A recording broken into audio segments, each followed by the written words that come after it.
শেষ করেন জাহানোর প্রয়োজনে। আমি যেন সেই কাজ করি ভালো মনে, ভাই বোন সকলের যেন ভালোবাসি। একসাথে থাকি যেন সবে মিলে মিশিয়ে, ভালো ছেলেদের সাথে মিশে করি খেলা। পাঠের সময় যেন নাহি করি হেলা, সখী যেন নাহি হই আর কারো দুঃখে।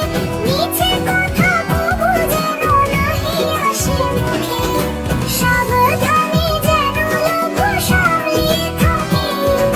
কিছুতে কাহারে যেন নাহি দেই ফাঁকি, ঝগড়া না করি যেন কারো সনে। সকালে উঠিয়া এই বলি মনে মনে, সকালে উঠিয়া এই বলি মনে মনে। বন্ধুরা, ছড়াটি ভালো লাগলে একটি লাইক দাও, আর যারা যারা অনেক বুদ্ধিমান তারা এখনই নিচে কালো বাটনটি চেপে চ্যানেলটিকে সাবস্ক্রাইব করে আমাদের বন্ধু হয়ে যাও। দেখা হবে পরের ভিডিওতে। ধন্যবাদ।